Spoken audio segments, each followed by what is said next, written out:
Good morning and welcome to our webinar about the effects of a wandering workforce on taxation of corporations and their employees. This event is brought to you by the European American Chamber of Commerce, where Europeans and Americans connect to do business. My name is Yvonne Bendinger-Rothschild. I'm the Executive Director of the EACC New York's office, and I will be your host for this morning's event. To make this program interesting and interactive, please do submit your questions. We will be happy to post them to the panel to get them answered. Our panel discussion this morning will discuss the challenges that come with a remote workforce and the need to reevaluate the steps taken around staff assignments, planning, and other key issues as business focus on their new operating models. Our speakers will share their personal views and not necessarily those of their companies. They include David Springsteen. He's the Global Tax Service Leader at CLA Connect. David is a managing principal of the firm's Global Tax Solution Group, which provides tax consulting and compliance services to publicly traded and privately held companies in a variety of industries. David also co-leads the firm's overall global services practice, which includes audit, outsourcing, tax, and wealth advisory services. Jan Bart Schober is the tax partner and employment benefits at Loyens & Loeff, where he heads the tax team. Jan Bart has over 20 years of experience in regularly advises Dutch companies and multinationals in the field of wage and withholding tax. We also have Sam Humphries. He's the head of international tax policy at AIG. Sam has over 16 years of experience. At AIG, he focuses mainly on tax planning initiatives, including internal restructuring, M&A, and capital planning strategies. Our moderator today is Sascha Leske. He's a partner at Knorr, and he runs the New York office of the firm. He provides legal and tax advice to clients in major M&A transaction, private equity investments, portfolio reviews, and reorganizations. With that, Sascha, over to you. Yeah, welcome also from my side. The topic of today's webinar is not a new one, and the issues arising around remote working, permanent establishments, and corporate residency that we are going to address today have given rise to expert discussions even before the COVID pandemic. As with many issues that we see in the aftermath of the COVID pandemic, though, today's topics have been brought into the spotlight, so to speak. The issues that existed before became more pressing and relevant in the daily operations of companies and the lives of many employees.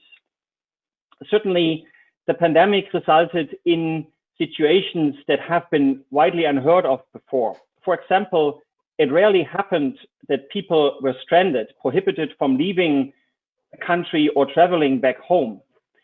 We never really discussed the issues around tax residency of stranded people. The same is with managers who were forced to manage their companies from abroad simply because they were not allowed to travel to the country of residence of the company due to travel restrictions.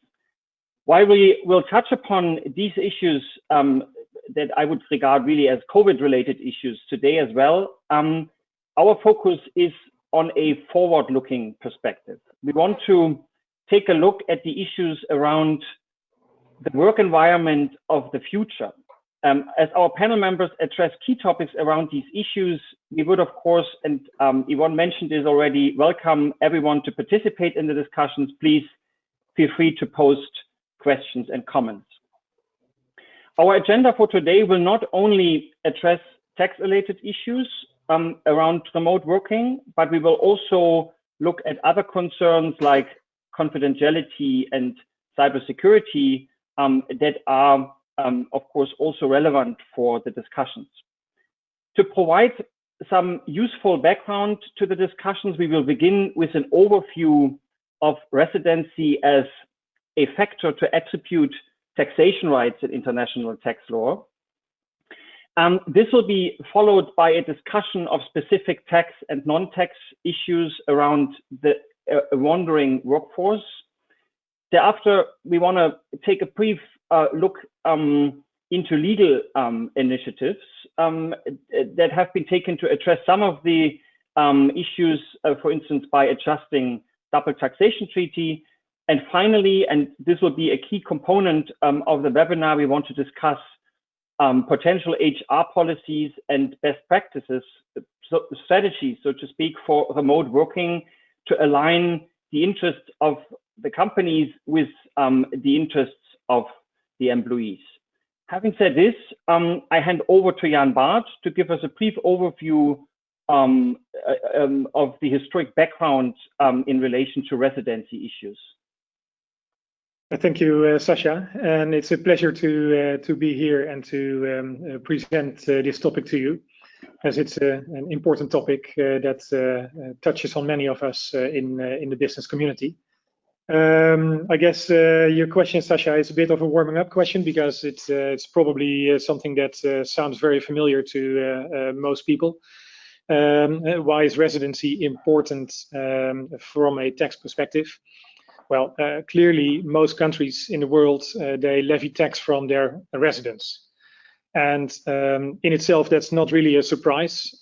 Historically, the world was centered around a specific geographic location of people. People lived in a certain place and they worked in the same place. So it's logical that tax systems pivot around geographic locations. And of course, also from a practical perspective, that's important, because it's easiest to collect tax from someone who's within the physical reach of the tax authorities. And last but not least, to have people accept the tax liability. The saying is no taxation without representation. So that's all, sort of geographic focus around residency. That's on the domestic side. On the international side, there's of course tax treaties, and a residency is, well, let's say the key element in allocating taxing rights on income from individuals. And so, for example, if we look at the employment article in most tax treaties, the taxing right is attributed to the country of residence, except for income that is derived from working abroad. Just to give a bit of an example, and that's an example from real life. A friend of mine is employed by a Dutch company, and she's seconded to Romania. Well, of course, the employer expected that Romania will tax the income, because it's probably attributable to the local employer or branch. But because of COVID, she spent a lot of time in the Netherlands, and due to personal circumstances, she happens to be tax resident of the Netherlands as well. So suddenly, where she was supposed to work in Romania, the tax liability for her is largely in the Netherlands. Well, now she moved back to Romania, but what if she plans to rent a house for a month in Rome and work from Italy, because it's just a nice country? Then probably for those months, the tax liability will also be in the Netherlands and not in Romania. So the residency is a crucial element in a situation like this, where it distorts the expected tax liability, and that could have an impact also on the employers if they have agreed on a net compensation, for example, due to tax equalization. So that's something to bear in mind as a warming up, Sasha. Yeah, thank you very much. And I think this is really a very useful background for the individual taxation of employees, which is, by the way, also, of course, relevant for the companies, because we have to keep in mind that typically the income tax of employees in relation to their employment income is levied at the source in the form of wage tax, which means this will then also become an issue of the company. This leads over to kind of the flip side of the medal, and this is the company side. Also, of course, companies have a residency, and there are specific issues around residency companies. And I would like to ask Sam to briefly introduce that issue to us. Thank you, Sasha, and it's great to be here. Yeah, so a bit of background, and I'm sure this is familiar for most, but a company's residency is generally centered around a concept of central management of control. And what that means at a basic level is, where are your key strategic decisions being made? And those decisions are generally centered around the board of directors and where they meet, where they interact, and where ultimately they make those decisions. So we see a lot of focus around place of board meetings, where they're held, the frequency, and ensuring that the directors are actually present in the location where the company is resident to continue to substantiate that residency. Now, this was an issue before COVID, and as we've sort of said, I think COVID shone a light on some of these issues in greater aspects. So, what we've seen over the course of the last 18 months, 2 years, is travel restrictions that were put in place, people who were stranded, as we've said, that meant that they couldn't travel to the location where board meetings are being held. I guess there was some guidance that was given in certain jurisdictions that was helpful, that would allow companies to continue to be considered tax resident, even though perhaps a majority of board members were not situated in the country of residency during those times. But as we transition to a longer period where perhaps it's now no longer a government restriction around travel, but it's now either a company policy or perhaps a personal policy that says, I'm not ready to travel, I want to continue to dial into these meetings from wherever they may be. We now see a bit of a change in how tax authorities may view these issues. So and we're going to see this develop over the course of the next few years, as we will get into. But the way that people work and the way that businesses have adapted to work remotely is going to really put a light on how companies maintain their tax residency. We saw some examples at the start of COVID of companies really coming out and saying, well, we know that we're not going to travel. We know that we have a board of directors which are all non-resident and they simply can't travel. So we're going to have to put in place either some contingency or, understand what the risks are. So we've seen that in practice. I think from I guess a personal view, comes back to how your company is established, the governance that you put in place from day one, the composition of the board. So, ideally you would set up a board with a majority of local residents, so you're not reliant on people flying in and out day to day. And I think that puts you in the best possible light going forward.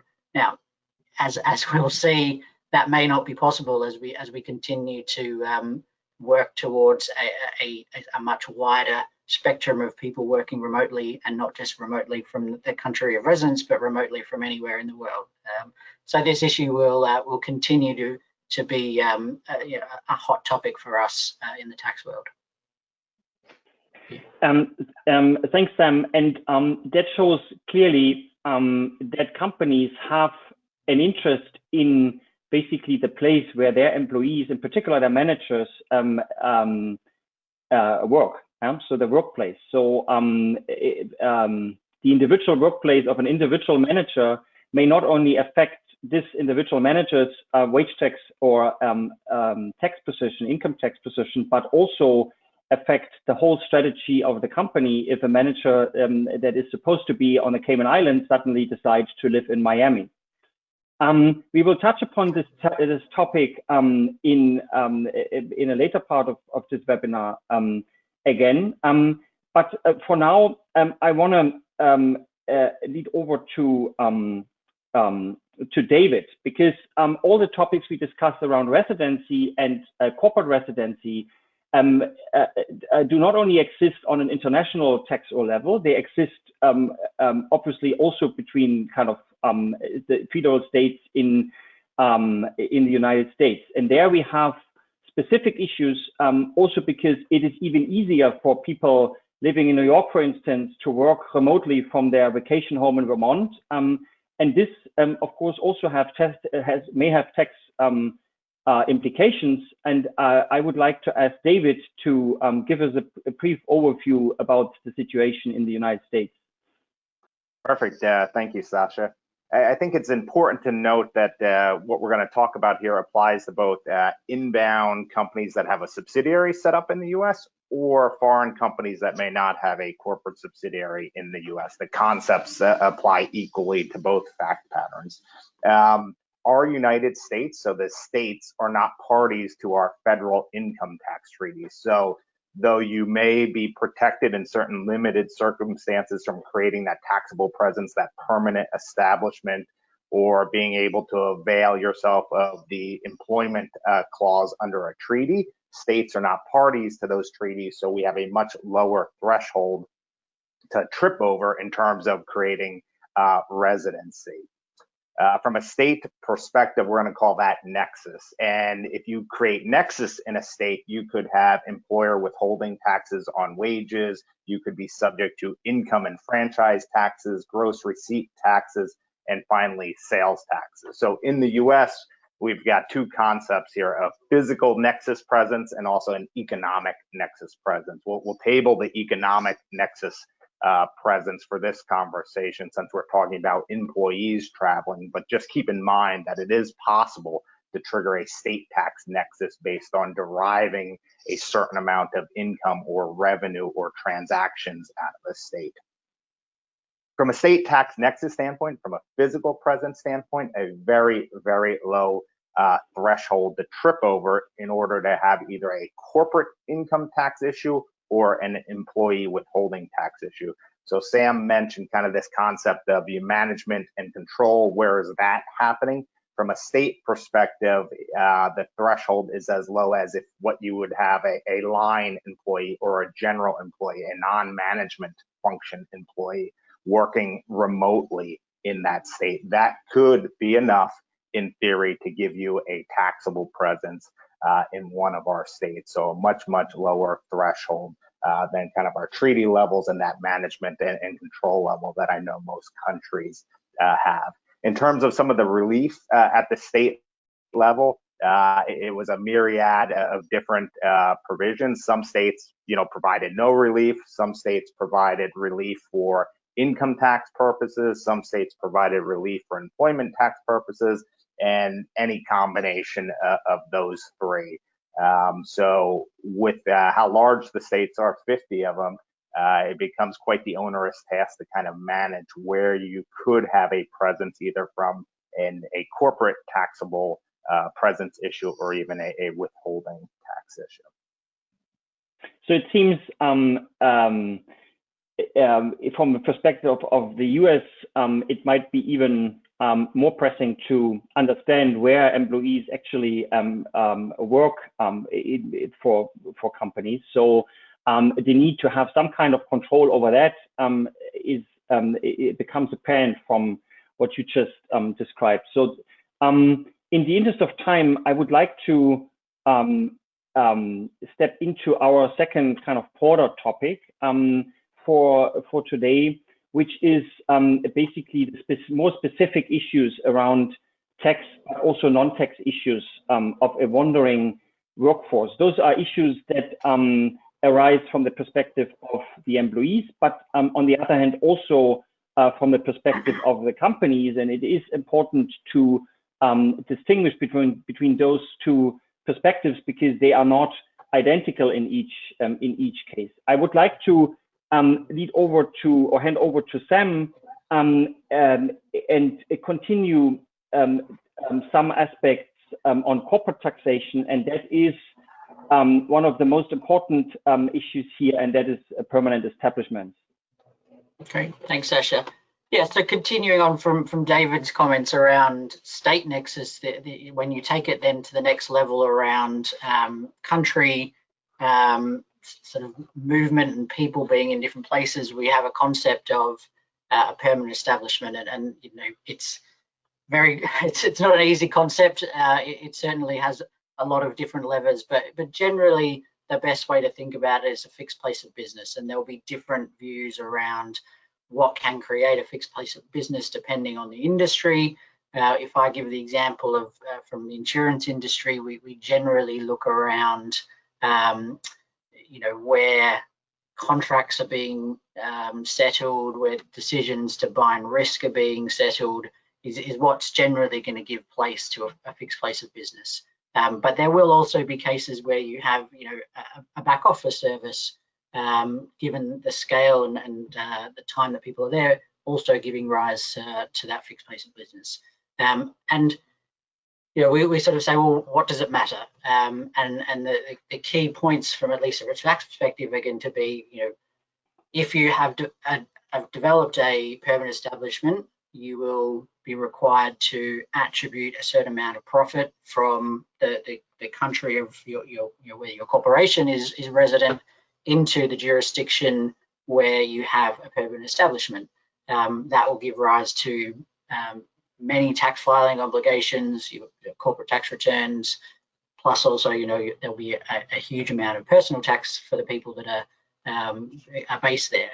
But there's a distinction that we should sort of bring out between, you know, an unintended permanent establishment and an intended permanent establishment. So particularly in financial services, we use branches or a permanent establishment quite widely, particularly across Europe, where you can have a single corporation with branches across, you know, formerly all of the EU when it was the UK as well, but now particularly in the EU, you'll see a single company have, you know, branches in every EU member state. So you don't have to have 20 plus different companies. You'll have a single company with one capital pot, and there will be branches utilized across all of Europe, and that's quite common, and it's intended, and it gives you flexibility around, you know, capital and sort of having only one corporate presence, and that's a positive use of permanent establishment. Where it gets a little bit tricky is the unintended permanent establishments, and this is what we've seen a lot of coming up through COVID, where, you know, we have an employee who's contracted in the UK, but they were stuck in Australia, for example, for various reasons, and they are there for a certain amount of time, and it requires you to assess based on the rules between the UK and Australia in this example, whether you've met the requirements for a fixed place of business and a permanent establishment, and then what are the consequences, and it'll be different depending on how much you know, activity goes on, how long that person is there, the seniority and the work that they do will all play into how much profit you allocate, what are the consequences in terms of filing returns, etc., etc. And I think just, you know, the COVID, again, the time frame between what's happened in COVID has been important, because we saw at the start of the COVID period, you know, true dislocation of employers who are generally stuck in a location. They couldn't go anywhere, and I think generally we've felt that tax authorities have been very good around allowing you know, that to happen, and not you know, forcing companies to declare a permanent establishment and allocate profit. As I said before, you know, we're into a transition period where really now we're seeing much more of it being a personal preference of employees, or even in fact, you know, the businesses just not wanting people to travel. So it's much more difficult to argue, well, I don't have a permanent establishment now because I'm you know, because of COVID, when it's truly personal preference to be working from a place outside of your location. So you know, I think that sort of gives us some things to think about, and obviously then as you move forward, what's the future going to look like? We've all proven that we can work remotely wherever we are, and I think we're just going to see a lot more of people wanting to work not just from their home offices in the country that they're employed, but from a multitude of jurisdictions all across the world. Just one more point on this in terms of how have we dealt with this. Internally, I think having a robust set of guidelines that says, well, if you are outside of your place of employment, you can and can't do certain things. I think that is useful, but at the same time, it's difficult to actually say, well, are people adhering to those guidelines? And also, can a person actually do their job properly within the realms of the guidelines that we give? So things to think about. Mm-hmm.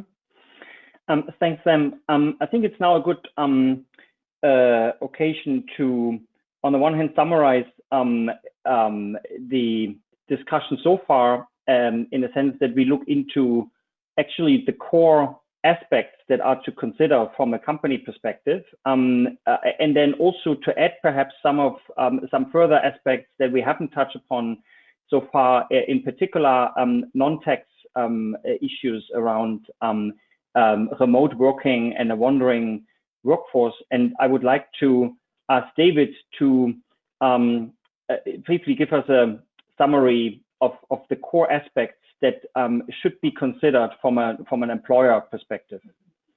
Absolutely, and I like what Sam said about having a process in place. I'd take it one step further and say it's probably a cross-functional, multidisciplinary team between legal, tax, HR, payroll, right? You need input from all of those aspects of your organization to manage these employees crossing borders.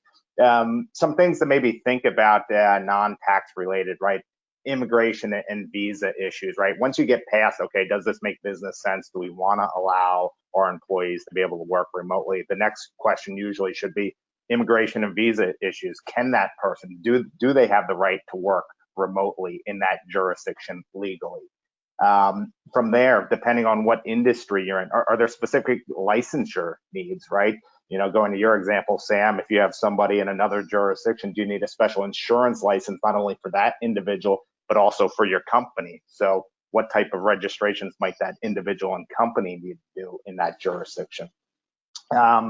Looking at insurance, right, from an employee benefit perspective, right, is the healthcare and the benefits that they have, is that going to translate across jurisdictions? Are there specific workers' comp insurance that needs to be added on to your policy to make sure you're compliant with local law?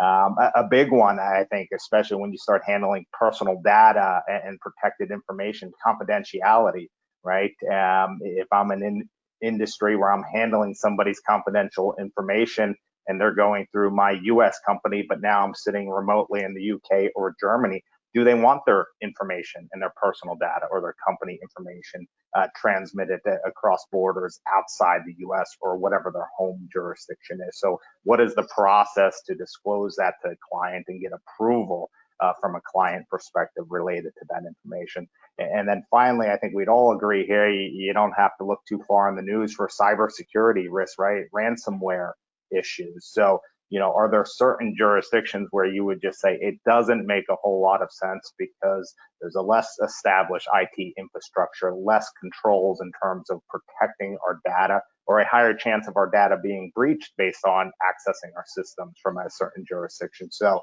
I think those are some of the key non-tax issues to evaluate if you haven't evaluated them already, in terms of how do we build a plan and a process going forward.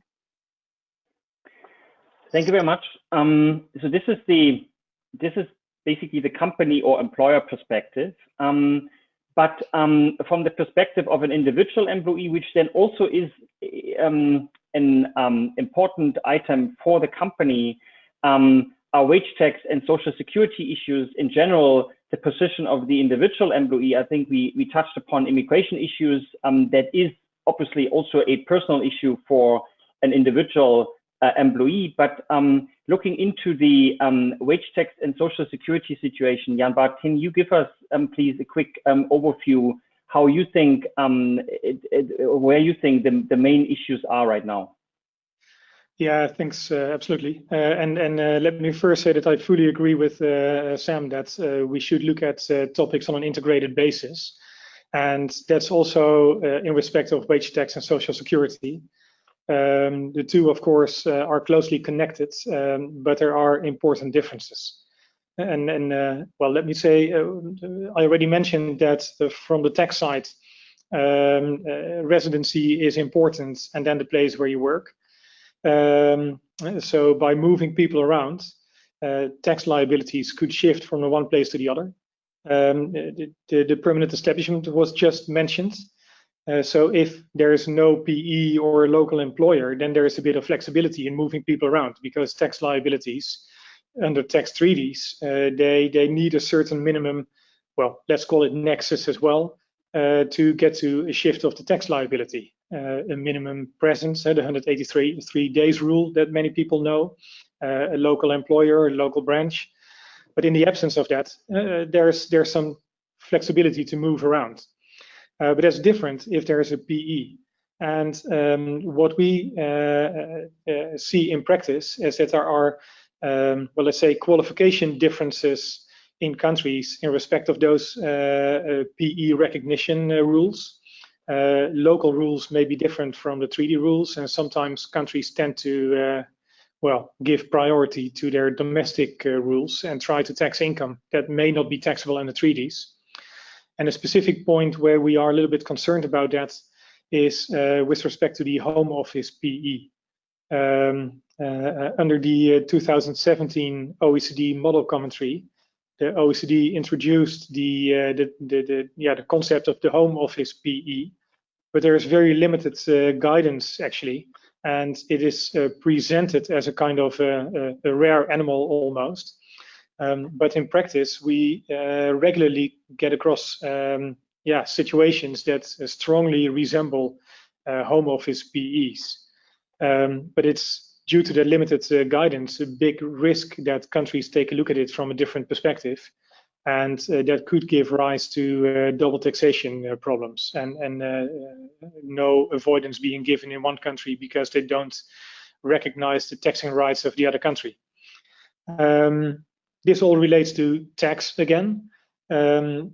Social security very often goes hand in hand with the wage tax liabilities and income tax liabilities, but not always. And where tax usually requires a certain minimum level of presence in terms of duration or physical presence in the country of the employer, that's not the case for Social Security. Social Security contribution obligations, they can be triggered even in the absence of any local presence of the employer, and that's something that's sometimes a little bit underestimated. And why is this also important? Tax is well, it's either in one country or in the other, and it can be prorated depending on the time in a country. And if we look at Europe, in many countries, there are similar kind of tax rates. But for Social Security, the contributions, there's a big difference. And it's usually, it's a little bit binary. It's or in one country or in the other. So if it tips over from the one country to the other, the cost may massively increase. Just to give a bit of an indication, we had a client with a very well-paid employee. The employee received, let's say, €500,000 in salary and bonuses. In the Netherlands, that would result in something like, well, 10 to 15, 12,000 euros of Social Security liabilities for the employer. But then he moved to Belgium, and there the Social Security liability was like 130,000 euros. So it was like 10 times as high as in the Netherlands in this particular case. So it can be really tricky because it substantially can increase your cost of employment. So that's something that's important to bear in mind. Thank you very much. we got a couple of questions that I think it's a good time to address some of them. One question that came in relates to a topic, relates to basically borderline cases. So I think we discussed it already. We have qualification issues, and we will see lots of cases that are by far not entirely clear-cut and result in all sorts of difficult discussions, in particular because the tax law of the various states are not 100% aligned. So some state might, for instance, assume that a company has a permanent establishment, the other state might not. So, and that results in then either a double taxation or in wide income. And we got a question, and that is, what would, for instance, happen if employees work for extended periods of time in different countries? So let's say half the time in the US, half the time in a European country or Switzerland. What would be the consequence for, on the one hand, the company that is employing that person or the companies, and on the other hand, the individual himself?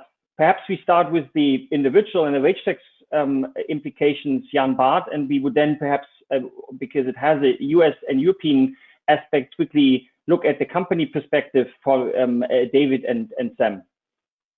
Yeah, well, I have to say that this is immediately an example that shows how difficult a topic can be sometimes, because it is difficult to give a clear-cut answer to this question on the basis of this information that we have. Because if we look at tax treaties, they're not all the same. And the provisions may be different. The allocation of taxing rights may be different for employers and, for employees and for example, directors. So it depends. Is this person a resident of the US who works in, let's say, the Netherlands for 50% of the time? Or is he doing that for a Dutch employer or for a branch of the US employer? Is he a director of a local company in the Netherlands or not? And the same questions would arise in the opposite way. So it really depends on the exact facts and circumstances where a person is taxed, and which company has to withhold payroll taxes in which jurisdiction. So yeah, I'm sorry, but not really possible to give an answer that is mathematically correct here. And I think that shows the difficulties from the perspective of the individual employee that really requires tax advice in various jurisdictions.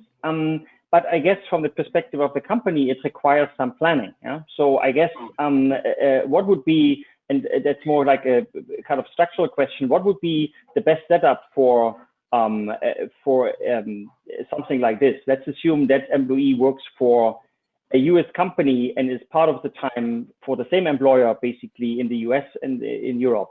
So what would be, so from an employer perspective, how should that be structured to make it work?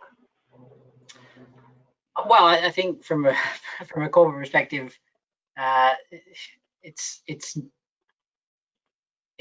not the worst thing in the world to have to declare a permanent establishment and file if you know what the answer is and you can actively disclose the income that might be allocated there. You know, there's a cost to it. There is a cost of filing returns. There's a cost of setting up the registrations, etc., but it's manageable. The risk is where you don't have the information to actually understand where you might have permanent establishments all over the world, and therefore you don't file and you have years of unpaid taxes that you are potentially liable for.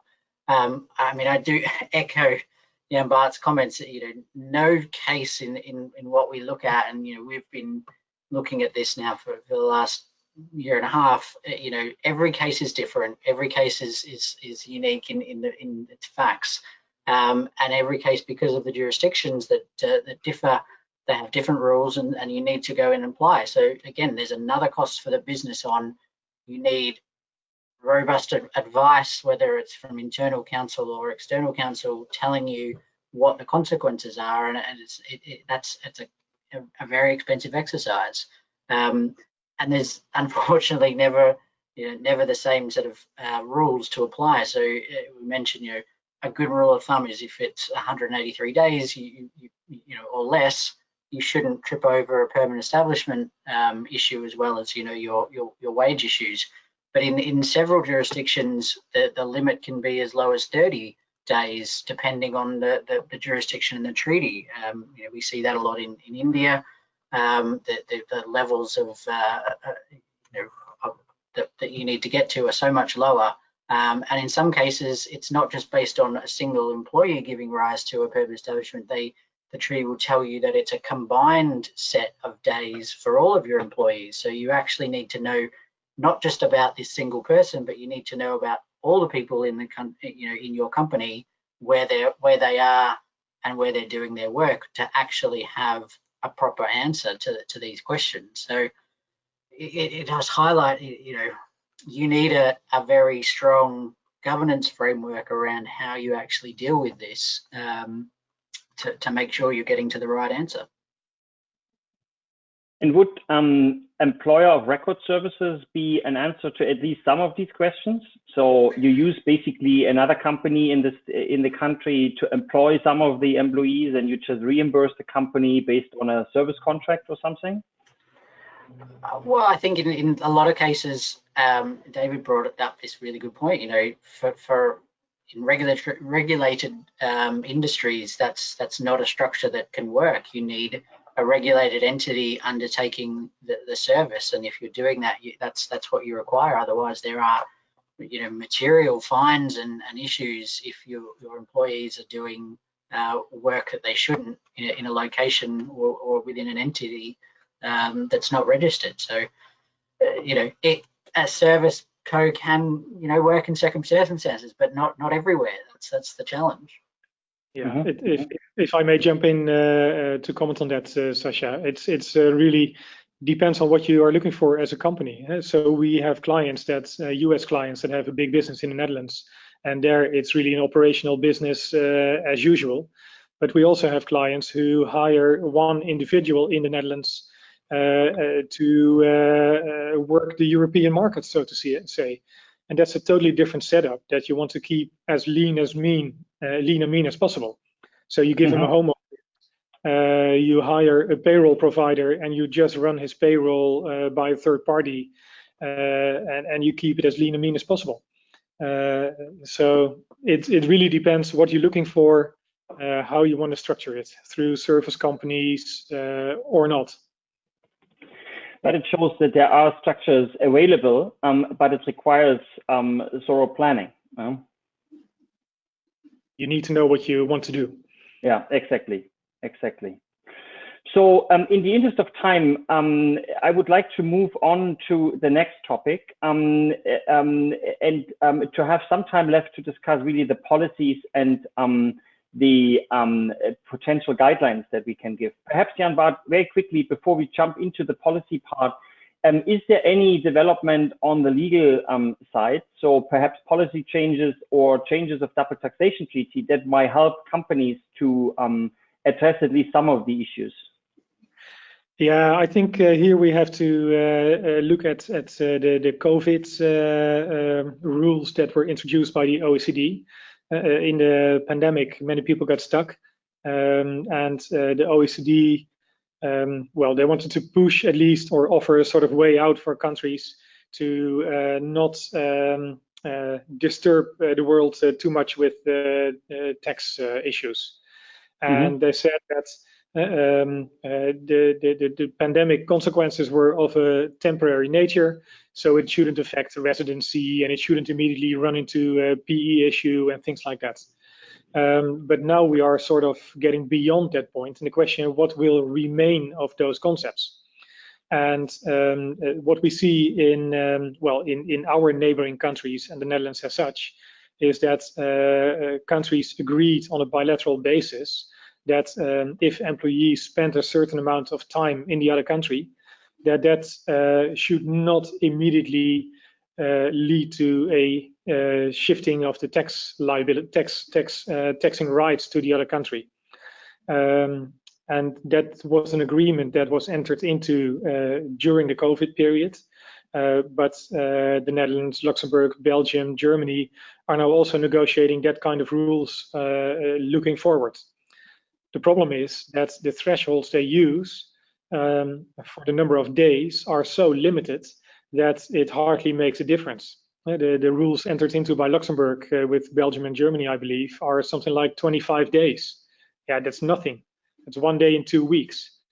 The Netherlands is looking for a little bit more, but if it goes, let's say, beyond 25% of the working time, then it also impacts on social security liabilities.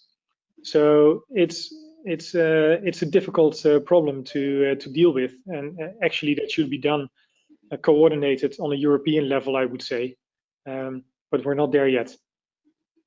So that means for now, these initiatives cannot really help in formulating corporate policies and guidelines, at least on a kind of larger scale, simply because they are too narrow, too much focused on addressing really immediate concerns of the pandemic, and are not really forward-looking and permanent in the sense that they can be used as a basis for the workplace of the future. Yeah, scope is still limited. Yes. Yeah, I think that's absolutely right, Sasha. That the guidelines, and they're guidelines, not rules. The countries are free to pick and choose, I guess, how they apply the guidelines that the OECD put out. They are based on a premise of a temporary COVID situation, and not something that's long-standing. And I think that's where we see a tricky issue for tax advisors around what's the time frame that we're looking at, and how to assess what is a COVID related issue versus a personal preference or a business preference, and it's very tricky to manage that. Moving on to perhaps more practical aspects and potential kind of trends and guidelines, I would like to start with a quick survey among the panel, how you actually really see the workplace of the future. And I would like to combine this with a question that we received from the audience. Perhaps you see trends in the industry, you see trends in large companies versus small companies, and you can add, for instance, you see trends in the sense that whatever managing employees have to be in the office, while non-managing employees can have different policies. So perhaps we start with David and then go to Jan, Bart, and Sam, just to give us a brief, in a nutshell, what you think will the future bring. If you had a crystal ball, of course, you would be more precise, but given that you don't, then just give us your best guess what's going to come. To me, I think the name of the game is going to be flexibility, right? I think these opportunities are probably contingent on different industries, right? We'd probably all agree that, a little bit difficult or to have this flexibility in a retail industry or manufacturing and distribution, where generally the workforce is tied for whatever reasons to kind of a fixed place of business. So, into the financial industry, right? Those are probably the industries where you see them wrestling with these policies and technology companies. What does this future look like? How do we afford our employees this flexibility, this benefit, and using it as a benefit to obtain and retain key employees? So I think it's flexibility. We are creatures of habit, I think, to some extent. I just actually had my first business trip earlier this week. So it was great to get out and see folks within our company, and folks are coming back to the office. And then also, walking through the couple of hotels that I was at, there were conferences, right? So it seems like we are going to eventually migrate back to an in-person work environment. So I think it's probably more this temporary, I want to go work remotely for a month or two. How can I accomplish that? And how can the employer meet the employee halfway in facilitating something like that? So perhaps Jan Bart, quick, your view quickly. Yeah, I think it largely echoes what was just mentioned. What we see, I don't have the crystal ball, but what we see with our clients is that they indeed see that employees ask for working from home, but also cross-border. So can they do extended family stays or extended holiday stays in nice and sunny countries? And it's really a struggle for the current HR teams and the tax teams to deal with that because they don't have the frameworks in place yet. Mm-hmm. Yeah, and Sam, what do you think? Yeah, I mean, absolutely agree with everything that's been said. I think it's going to be industry specific. You know, I think on the whole, we're going to see more flexible working, more working from home continue for sure. But you know, certain industries are going to be much more at one end and others, you know, elsewhere. I think the other point that probably hasn't touched on is sort of the generational issues. So we know at least, you know, the companies that we work for and our advisors who employ a lot of graduates, you know, they're desperate to get back into the office, and you know, whereas perhaps the senior managers and middle management who have been there and done it for many years are much more keen to stay at home now that they've got that setup working well. So I think we're just, you know, going to see a very mixed and as has been said, companies are going to have to, you know, make it work for their employees or risk losing them, and that's really going to be the key.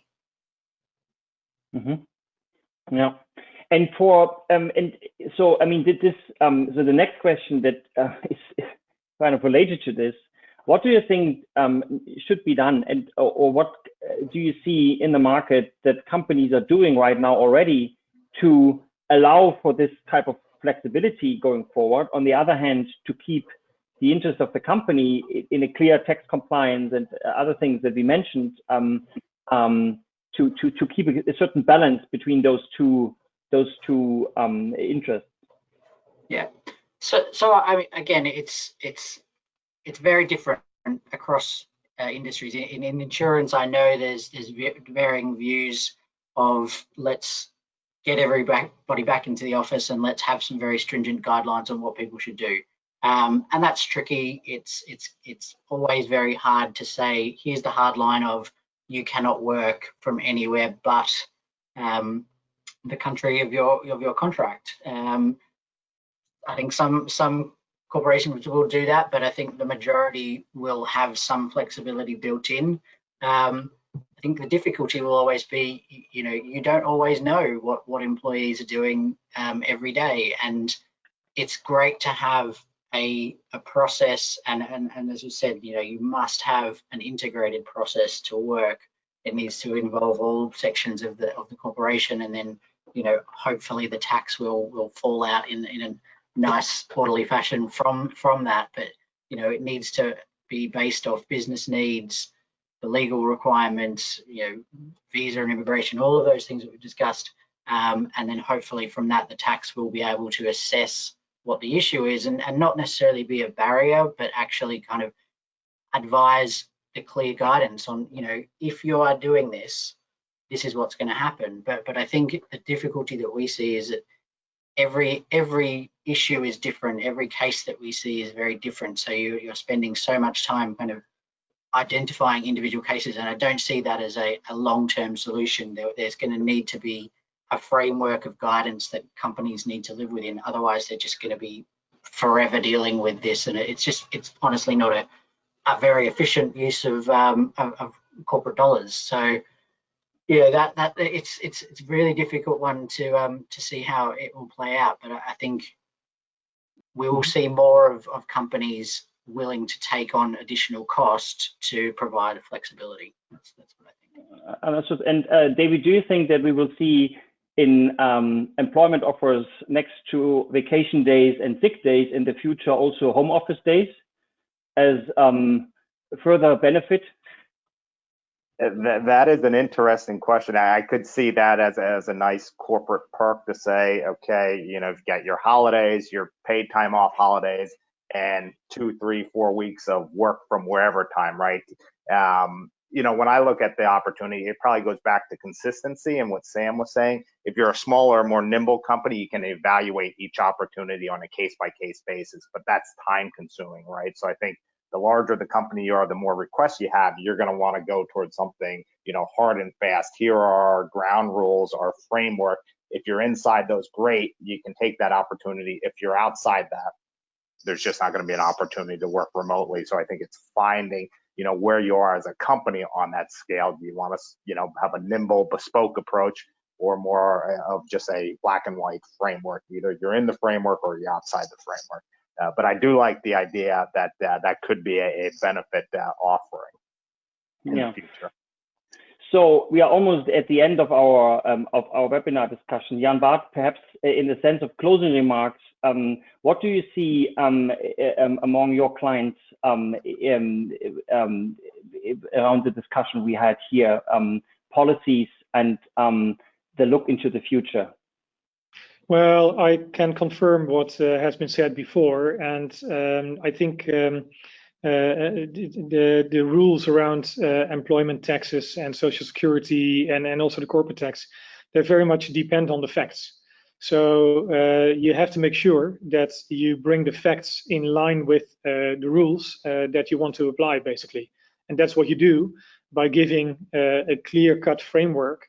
If you're within those set of circumstances, then it's fine. And if you're outside, then you have to look at it on a case-by-case basis. What we typically would recommend, I can imagine, is that you should make a distinction between the personal requests and the business needs. So if you send people abroad for business reasons, then probably as a company, you want to facilitate that in a different way than if people want to have an extended summer holiday and work from another location. So probably you need different sets of rules, frameworks for the different situations. So thank you very much. I think we also addressed most of the questions that we received from the audience. Thanks for the opportunity to the European American Chamber of Commerce. Thanks for the panel discussion, and I hand back to Yvonne. You're on mute, Yvonne. Thank you, Sasha. A really interesting discussion. I mean, EACC is back in the office most of the week. We're back 3 days a week, and we're planning to return full time at the latest in September. And but I have to say, working from the beach does sound enticing. I think the key will be to find a balance between fairness and, like the panel just summarized, the need to work from the beach will have to fit in with the legal circumstances, certification, tax practices, etc. So I don't think that the last word has been spoken on this topic quite yet, but I thought it was really interesting to hear your feedback from everyone. With that, we conclude today's program. Again, a thank you to all of our panelists for sharing your insights, and to our audience for joining us. We will be uploading a recording of the program by the end of the day, and you will find a link to the recording on our website. Quick reminder for our audience members who are members of the EACC, if you have anybody that you would like to meet who also attended this program, do reach out to us. We will be happy to connect you, and if you have additional questions to our panel, we will also be happy to connect you with our panelists. Thank you again to all of you, Sasha, David, Jan Bart, and Sam, and have a wonderful rest of the day.